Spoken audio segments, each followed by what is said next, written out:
போட்டித் தேர்வுக்கு தயாராகும் அனைவருக்கும் வணக்கம். நான் விஜயன். இந்த வீடியோவில் தேர்தல் பத்திரம் திட்டம் இதை பற்றி நம்ம டிஸ்கஸ் பண்ண போகிறோம். எலக்ட்ரல் பாண்ட் ஸ்கீம் அப்படின்னு சொல்லிட்டு இந்தியன் கவர்மெண்ட் கொண்டு வந்தாங்க. இப்போது சுப்ரீம் கோர்ட் இதை ரத்து பண்ணியிருக்காங்க. ஸோ இதை பற்றி ஒரு டீட்டெயில்ஸ் தெரிஞ்சுக்கலாம். நமக்கு இந்தியன் பார்ட்டியில் பார்த்தீங்க அப்படின்னா தேர்தல்கள் இருக்குது. அது சம்மந்தமாக நீங்கள் எடுத்துக்கிட்டாலும் சரி, இல்லை கரண்ட் அஃபேர்ஸ் வைஸாக நீங்கள் வச்சுக்கிட்டாலும் சரி. பட் இந்த மாதிரியான சில இம்பார்ட்டண்டான டாபிக்ஸ் கொஷின் வைஸ் நம்ம எக்ஸ்பெக்ட் பண்ணுறது. ஸோ உங்களுக்கு ப்ரிலிம்ஸோ மெயின்ஸோ எது வேணாலும் கேட்கலாம். ஸோ அதுக்கான ஒரு கண்டென்ட் நம்ம டிஸ்கஸ் பண்ண போகிறோம். சரியா? தொடர்ந்து இந்த மாதிரியான வீடியோஸ் இனி வரும். சரிங்களா? பார்த்துக்கோங்க. தேர்தல் பத்திர திட்டம் என்ன? ஸோ ஒன் பை ஒன் நம்ம டீட்டெயில்டாகவே டிஸ்கஸ் பண்ணுவோம். சரிங்களா? தேர்தல் பத்திர முறை சட்டவிரோதமானது அப்படின்னு சொல்லிட்டு ரத்து செய்துட்டு உச்சநீதிமன்றம் இப்போ உத்தரவிட்டிருக்கு. எதுக்காக இப்போ நியூஸ்ல வந்திருக்கு? இந்த வழக்கு போயிட்டே இருந்தது ரொம்ப நாளா. ஸோ இப்போ அதுக்கான தீர்ப்பு சமீபத்தில் வந்துச்சு. சரிங்களா? தேர்தல் பத்திர சட்டமுறை சட்டவிரோதமானது அப்படின்னு சொல்லிட்டு ஒரு உத்தரவு கொடுத்துருக்காங்க நீதிமன்றம். சரிங்களா? உச்சநீதிமன்றம் கொடுத்துருக்கு. என்ன அப்படின்னு பார்க்கலாம். தேர்தல் பத்திர முறை மக்களினுடைய அடிப்படை உரிமைகளை மீறுவதாக இருக்கு. தேர்தல் பத்திர நன்கொடை கொடுக்கக்கூடிய அந்த இது கொடுக்கலாம் அப்படிங்கிறதுக்காக கம்பெனிகள் சட்டத்தில் திருத்தம் மேற்கொண்டிருப்பாங்க. அது சட்டம் விரோதமானது அப்படின்னு சொல்லியிருப்பாங்க. தற்போதைய விதிகளின் கீழ் தேர்தல் பத்திர முறை அப்படிங்கிறது சட்டவிரோதமாக உள்ளது. ஸோ முதல்ல உங்களுக்கு தேர்தல் பத்திரம்னா என்னன்னு தெரியணும். அப்போதானே இது சட்டவிரோதமாக ஏன் சொல்றாங்க, இப்போ ஏன் அறிவிச்சிருக்காங்க அப்படிங்கிற ஒரு இன்ஃபர்மேஷன் தெரிய வரும். இந்த தேர்தல் பத்திரம் அப்படிங்கிறது எலக்ட்ரல் பாண்ட்ஸ் அப்படின்னு இங்கிலீஷில் சொல்லுவாங்க இல்லையா? இதை என்ன பண்ணலாம் அப்படின்னா, நம்ம ஒரு அரசியல் கட்சிக்கு டொனேஷன் கொடுக்கணும். யார் கொடுக்கறது? நான் கொடுக்கலாம், ஒரு தனி நபராக கொடுக்கலாம், இல்லை ஒரு அமைப்பு, ஒரு கம்பெனி, இல்லை 2 பேர் சேர்ந்து இந்த மாதிரி டொனேஷன் கொடுப்பாங்க. சரிங்களா? இதுக்கு முன்னாடி காசாக டொனேஷன் கொடுத்துட்டு இருந்தாங்க. அதை தடுக்கிறதுக்காக என்ன பண்ணாங்க? ஸோ இந்த மாதிரி எலக்ட்ரல் பாண்ட்ஸ் பத்திரமா வாங்கி இது என்ன பண்ணுவாங்கன்னா, பேங்க் இந்த பத்திரங்களை கொடுக்கும். மாதத்துக்கு 10 நாள் அந்த மாதிரி கொடுப்பாங்க. நான் டீட்டெயிலாக சொல்கிறேன். சரிங்களா? அந்த பத்திரத்தை வாங்கி நம்ம எந்த கட்சிக்கு கொடுக்குறோமோ அந்த கட்சிக்கு நம்ம இந்த பத்திரத்தை கொடுத்துடலாம். அது 1000 ரூபாயிலிருந்து கோடி ரூபாய் வரைக்கும் பத்திரங்களை வாங்கலாம். வாங்கி நம்ம அவங்களுக்கு டொனேஷனாக கொடுத்துடலாம். அவங்க அதை என்ன பண்ணுவாங்க? காசாக மாற்றிக்குவாங்க அவங்க அக்கௌண்ட்டில் போட்டு. சரிங்களா? இதுக்கெல்லாம் சில என்னென்ன மெத்தட் இருக்குதுன்னு பார்க்கலாம். சரிங்களா? இதுதான் விஷயம். ஓகேங்களா? இதில் என்ன பிரச்சனை அப்படிங்கிறதையும் நம்ம பார்க்கலாம். இப்போ நான் வாங்குறேன் இல்லையா, நான் யார் வாங்கினாங்க, யாருக்கு கொடுத்தாங்க அப்படிங்கிறது கவர்மெண்ட்டுக்கு மட்டும்தான் தெரியும், பேங்க்குக்கும் கவர்மெண்ட்டுக்கும். சரிங்களா? ஓகே, வேற யாருக்கும் இதை பற்றின டீட்டெயில்ஸு தெரியாது. இப்போ நன்கொடையாக கொடுக்கறது இங்கே அந்த வெளிப்படைத்தன்மை கிடையாது அப்படிங்கிற ஒரு விஷயத்த சொல்கிறாங்க. சரியா? நான் டொனேஷன் கொடுக்க போகிறேன், ஆனால் யார் நான் கொடுக்குறேன்னா டொனேஷன் ஒரு கட்சிக்கு போக போகுது. கட்சி அப்படின்னா எல்லா கட்சிக்கும் உள்ள அங்கீகரிக்கப்பட்ட கட்சிகள். சரியா? அவங்களுக்கு டொனேஷன் இந்த பத்திரங்கள் மூலமாக வாங்கி கொடுக்கலாம். ஓகே, பீப்புள் ரெப்ரசன்டேஷன் ஆக்ட் 1951 படி, மக்கள் பிரதிநிதித்துவ சட்டம் 1951 படி அங்கீகரிக்கப்பட்ட ஒரு பர்சன்டேஜ் ஓட்டு வாங்கியிருக்காங்க இல்லையா? ஸோ அவங்களுக்கு கொடுக்கலாம். சரியா? இப்போ பாருங்க. சரி, இப்போ அதை பற்றி நான் உங்களுக்கு பின்னாடி டீட்டெயிலாக என்ன சொல்கிறேன். இப்போ இந்த வழக்கு இந்த மாதிரி கொடுக்குறாங்க இல்லையா? தேர்தல் பத்திர முறை தகவல் அறியும் உரிமை சட்டம் மற்றும் அரசியல் சாசன பிரிவு எதுக்கு எதிராக உள்ளது அப்படின்னு கேட்கலாம். சரியா? இவங்க எதை கோட் பண்ணியிருக்காங்க அப்படிங்கிறது தெரிஞ்சுக்கோங்க. 19(1). சரிங்களா? இதை மீறக்கூடிய வகையில் இருக்கு அப்படிங்கிறது ஒன்று. சரியா? வெளிப்படைத்தன்மை இல்லை. சரியா? இல்லை அப்படிங்கிறதுனால அதனை ரத்து செய்யலாம் அப்படின்னு சொல்லியிருக்காங்க. Right to information. ஓகேங்களா? இது வயலேட் பண்ணுது இந்த ஸ்கீம் அண்டர் ஆர்டிகல் 19(1)A. சரியா? அதை நோட் பண்ணி வச்சுக்கோங்க. எந்த ஆர்டிகிள் வருது, வேற என்னென்ன ஆர்டிகிள் வருதுங்கிறத பின்னாடி நம்ம சொல்கிறோம். சரிங்களா? இப்போ ஒரு கம்பெனியோ இல்லை ஒரு நபரோ டொனேஷன் கொடுக்கும்போது என்ன பண்ணுவாங்க? ஏதாச்சும் அவங்க கிட்ட இருந்து எக்ஸ்பெக்ட் பண்ணுவாங்க. ஆதாயம் தரக்கூடிய கைமாறு ஏதாச்சும் நமக்கு கிடைக்குமா அப்படிங்கிற வாய்ப்பு இருக்கு. சரிங்களா? கருப்பு பணத்தை கட்டுப்படுத்தக்கூடிய நோக்கத்தை அடைய தேர்தல் பத்திரங்களை தவிர வேறு வழிகள் இருக்கு. ஏன்னா கருப்பு பணத்தை கட்டுப்படுத்தலாம் அப்படிங்கிறதுக்காகத்தான் இந்த மெத்தடை கொண்டு வந்தேன்னு சொல்லிட்டு கவர்மெண்ட் கொண்டு வந்துச்சு. சரியா? பட் இது ஒரு கம்பெனி போய் டொனேஷன் பண்ணுது அப்படின்னா, ஒரு கான்ட்ராக்ட் வருது, அதை எடுக்கலாம் அப்படின்னா கவர்மெண்ட் இவங்க நமக்கு டொனேஷன் கொடுத்துருக்காங்க, இவங்களுக்கு இதை கொடுக்கணும் அப்படிங்கிற மாதிரியான ஒரு ப்ரெஷர் வருது. சரியா? இல்லை இவங்களே டொனேஷன் கொடுங்க, நாங்கள் இதை உங்களுக்கு தரோம், வேற கம்பெனி கொடுக்க வேண்டிய லீகலாக ஒரு ஏலம் விட்டு எடுக்கிறத பார்த்தீங்கன்னா டெண்டர் விட்டு எடுக்கிறத இவங்களுக்கு கொடுக்கறதுக்கான வாய்ப்பு இருக்கு. இதெல்லாம் ஒரு கண்டிப்பாக ஒரு கைமாறு எதிர்பார்ப்பாங்க. அப்படிங்கிறதுனால இங்கே ஊழல் நடைபெறுவதற்கான வாய்ப்பு இருக்கு. சரிங்களா? ஏன்னா அரசு கிட்ட கணக்கு கேட்கக்கூடிய உரிமை நம்ம எல்லாத்துக்கிட்டும் இருக்கு. சரிங்களா? நிறைய டைம் நீதிமன்றம் சொல்லியிருக்கு இல்லையா? அப்போ நன்கொடை தருவோர் குறித்த விவரங்களை தெரிவிக்க தேவையில்லை அப்படின்னு சொல்றது வாக்காளர் உரிமையை பறிப்பதாக இருக்கா இல்லையா? ஏன் அப்படின்னா நான் யாருக்கு ஓட்டு போட போறேன், எந்த கட்சிக்கு ஓட்டு போட போறேன், அவங்க யாருக்கிட்ட காசு வாங்குறாங்க வாங்கல அப்படிங்கிற எனக்கு தெரியணுமா வேணாமா? அப்போ என்னுடைய அந்த உரிமையை பறிக்கிறதா இருக்கு அப்படின்னு சொல்லுது கோர்ட். சரிங்களா? அப்ப என்ன பண்றாங்க, தேர்தல் நன்கொடை அளிக்க வகை செய்த இந்த வருமான வரி திருத்த சட்டம் அதுல செஞ்சிருக்காங்க. ஏன்னா இதுல ஃபுல்லா டாக்ஸே கிடையாது. சரியா? அதே மாதிரி மக்கள் பிரதிநிதித்துவ சட்டம், சரியா, இது ரெண்டும் அதுல திருத்தம் பண்ணாங்களே அதை வந்து ரத்து செய்யறோம் அப்படின்னு சொல்லியிருக்காங்க. சரிங்களா? இந்த தேர்தல் பத்திர முறை தொடர்பான மற்ற சட்ட திருத்த மசோதாக்களும் ரத்து செய்யப்படுது. சரிங்களா? இது இல்லாம வேற பினான்ஸ் ஆக்ட்லாம் வந்து பாஸ் பண்ணியிருக்காங்க இல்லையா, அதுவும் ரத்து செய்யறோம் அப்படின்னு சொல்லியிருக்காங்க. சரிங்களா? அப்போ தேர்தல் பத்திர சட்டம் மட்டுமின்றி கம்பெனி சட்ட திருத்த மசோதாவும் ரத்து செய்யப்படுகிறது அப்படிங்கிறத தெரிஞ்சுக்கோங்க. Okay okay. இப்போ இந்த எலக்ட்ரல் பாண்ட் ஸ்கீம்ஸ் இதெல்லாம் இப்போ ரத்து பண்ணிட்டாங்க, அதான் விஷயம். சரியா? இந்த ஸ்கீம்ஸை பற்றி நான் இப்போ சொல்லுறேன். இது எப்போ வந்தது?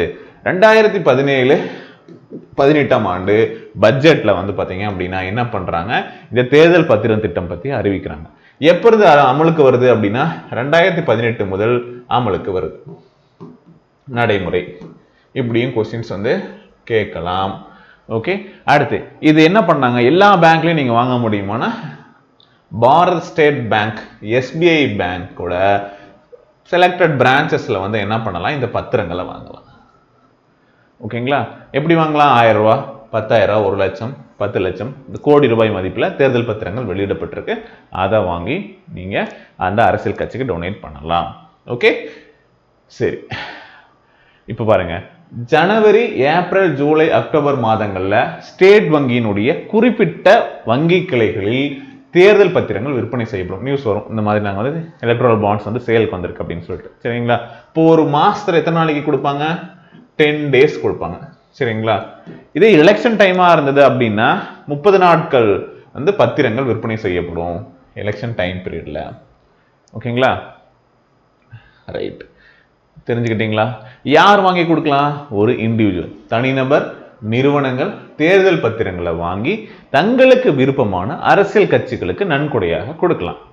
ஒரு நபர், நிறுவனம் எத்தனை பத்திரங்களை வேண்டும்னாலும் வாங்கலாம். நீங்க 1 தான் கொடுக்கணும், 2 தான் கொடுக்கணும் இல்லை.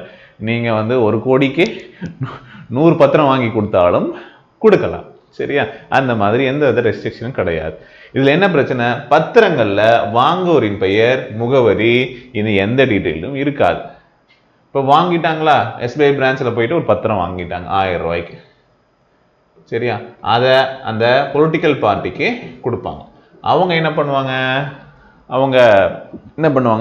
அந்த பத்திரத்துல பணமா மாத்துவாங்க. எத்தனை நாளைக்குள்ள மாத்தணும்னா 15 daysக்குள்ள மாத்தணும். அப்படி மாத்தலன்னா அது யாருக்கு போகும்? பிரதமருடைய நிவாரண நிதிக்கு டெபாசிட் பண்ணிடுவாங்க அந்த பேங்க். சரியா? ஓகே சரி. ஓகே சரி. இப்போ நான் சொன்னேன் இல்லையா, எல்லா அரசியல் கட்சிகளும் எல்லா கட்சியும் வாங்கிடுமா சார் அப்படின்னா, மக்கள் பிரதிநிதித்துவ சட்டத்தின் கீழ் பதிவு செய்யப்பட்ட அரசியல் கட்சிகளுக்கு தான் அந்த நன்கொடையை நம்ம கொடுக்க முடியும். சரியா? அங்கீகரிக்கப்பட்ட கட்சிகள், அங்கீகரிக்கப்படாத கட்சிகள், இந்த மாதிரி டீட்டெயில்ஸ்லாம் இருக்கு, படிச்சிருக்கோம் இல்லையா? ஓகே சரி. இருந்தாலும் வேற என்ன பிரச்சனை இதுல, அதாவது நன்கொடை குறித்த தகவல்களை பொதுவெளியில் அறிவிக்க தேவையில்லை அப்படின்ட்டு இந்த திட்டத்துல சொல்லியிருக்காங்க. அதுதான் பிரச்சனை, வெளிப்படைத்தன்மை இல்லை அப்படின்னு சொல்லிட்டு. சரியா? ஓகே சரி. இந்த வழக்கு இது சம்பந்தமாக உச்சநீதிமன்றத்தில் வழக்கு போட்டிருந்தாங்க இல்லையா, யாரெல்லாம் வழக்கு போட்டிருக்காங்க அப்படிங்கிறத தெரிஞ்சுக்கோங்க. கம்யூனிஸ்ட் பார்ட்டி அவங்க தான் இதுவரை இந்த தேர்தல் பத்திர திட்டத்தின் கீழே நன்கொடை வாங்காத ஒரு கட்சி. Okay, Communist Party of India, Marxist, அதனால நோட் பண்ணிக்கோங்க. சரியா? எக்ஸாம்ஸ்ல இவங்களுடைய சின்னம்லாம் என்ன அப்படின்னு அடிக்கடி எக்ஸாம்ஸ்ல கேட்டிருப்பாங்க இதுக்கு முன்னாடி நடந்த தேர்வுகள். வேற என்ன? காமன் காஸ், அப்புறம் அசோசியேஷன் ஆஃப் டெமோக்ராட்டிக் ரிஃபார்ம்ஸ், அதாவது சிம்பிளா தமிழ்ல ஏடிஆர் அப்படின்னு, அசோசியேஷன் ஃபார் டெமோக்ராட்டிக் ரிஃபார்ம்ஸ், அப்புறம் Communist Party of India, Marxist. சரியா? அப்புறம் காமன் காஸ். ஸோ இந்த தன்னார்வ தொண்டு நிறுவனங்கள்லாம் வந்து சேர்ந்து ஒரு 4 மனுக்கள் வந்து பார்த்தீங்க அப்படின்னா ஸோ இது ஸ்பெசிஃபிக்கா தாக்கல் செய்யப்பட்டிருக்கு அப்படின்னு சொல்லி கொடுத்துருக்காங்க. சரியா? ஓகே. இப்போ பாருங்க, இந்த இஷ்யூ அந்த ஆர்டிக்கல் எதெல்லாம் வயலேட் பண்ணுது அப்படிங்கிற விஷயத்துல பண்ணியிருக்காங்க. 19, 14, 21 இதெல்லாம் என்ன அப்படிங்கிறத கீழே கமெண்ட் பண்ணுங்க. சரியா? ஓகே. சரி சார், இந்த சட்டம் கொண்டு வரும்போதே வந்து இதுக்கு எதிர்ப்பு தெரிவிச்சிருக்கலாமே அப்படிங்கிற ஒரு கேள்வி இருக்கும். சரிங்களா? ஸோ இதை பற்றின ஒரு இன்ஃபர்மேஷன் ஜஸ்ட் வந்து ஒரு க்ளூ கொடுக்குறேன். சரிங்களா? ஏன்னா நீங்கள் வந்து பண மசோதா பற்றி படிப்பீங்க நம்மளுடைய பாலிட்டியில். சரிங்களா? இப்போ என்ன பண்ணுவாங்க அப்படின்னா, இது லோக்சபாவில் மட்டுமே இந்த பில்லை அவங்க வந்து ஒரு பண மசோதாவாக கொண்டு வந்துட்டாங்கன்னா ராஜ்யசபாவுக்கு போயிட்டு அங்கேயும் ஒப்புதல் வாங்கணும்னு அவசியம் கிடையாது. லோக்சபாவில் மட்டும்தான் இன்ட்ரடியூஸ் பண்ண போகிறாங்க.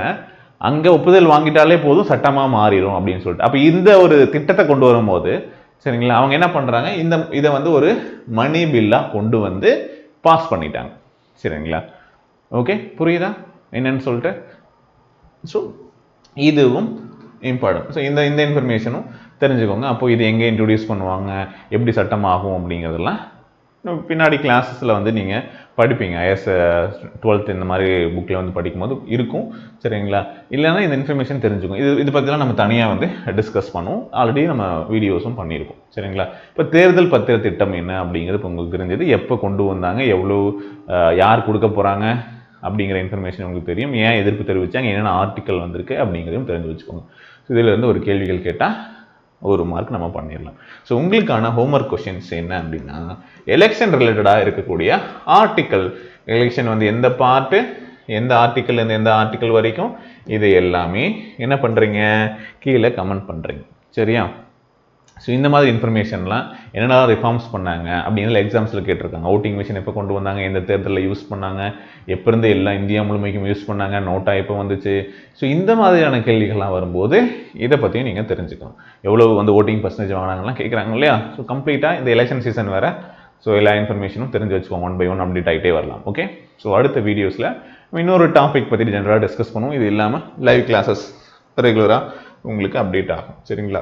இது மட்டும் இல்லாமல் குரூப் 4க்கான video classes and test series வந்து போயிட்டுருக்கு. தேவைப்படுறவங்க 9994359181 அப்படிங்கிற நம்பருக்கு காண்டாக்ட் பண்ணிவிட்டு நீங்கள் என்ன பண்ணலாம், உங்களுக்கு புக்ஸ் வேணும்னாலும் கம்ப்ளீட்டான ஸ்டடி மெட்டீரியல்ஸ், வீடியோ கிளாஸஸ் அவைலபிளாக இருக்குது, டெஸ்ட் பேட்சும் அவைலபிளாக இருக்குது. இது மட்டும் இல்லாமல் உங்களுக்கு question paper, home test batch வீட்டுக்கே வந்து பார்த்தீங்கன்னா கொஷின் பேப்பரும் வந்து பார்த்தீங்க, இதெல்லாம் ஆன்லைனில் நடக்குது. ஸோ உங்களுக்கு கொஷின் பேப்பர் வீட்டுக்கே வேணும் சார், வாங்கி OMR ப்ராக்டிஸ் பண்ணுறேன், ஹோம் டெஸ்ட் பேட்ச் அப்படின்னு ஒரு பேட்ச் இருக்குது. அதுலேயும் நீங்கள் ஜாயின் பண்ணிவிட்டு கொஷின் பேப்பரை வாங்கிக்கலாம். சரியா? இதை பற்றிலாம் ஏற்கனவே நிறைய வீடியோஸ் போட்டிருக்கோம். ஸோ செக் பண்ணி பாருங்கள். இல்லை புக்ஸ் பற்றின டீட்டெயில்ஸ் வேணும் அப்படிங்கிறனாலும் ஆர்டர் பண்ணிக்கோங்க. புதுசாக மேக்ஸ்க்கான ஒரு கொஷின் பேப்பர் புக்லெட்டும் ஃபார்முலா புக்கும் 2 புக்கு லான்ச் பண்ணியிருக்கோம். ஸோ தேவைப்படுறவங்க சேம் நம்பருக்கு காண்டாக்ட் பண்ணிவிட்டு அந்த மெட்டீரியல்ஸ் வாங்கிக்கோங்க. Okay, thank you. நெக்ஸ்ட் வீடியோவில் பார்க்கலாம்.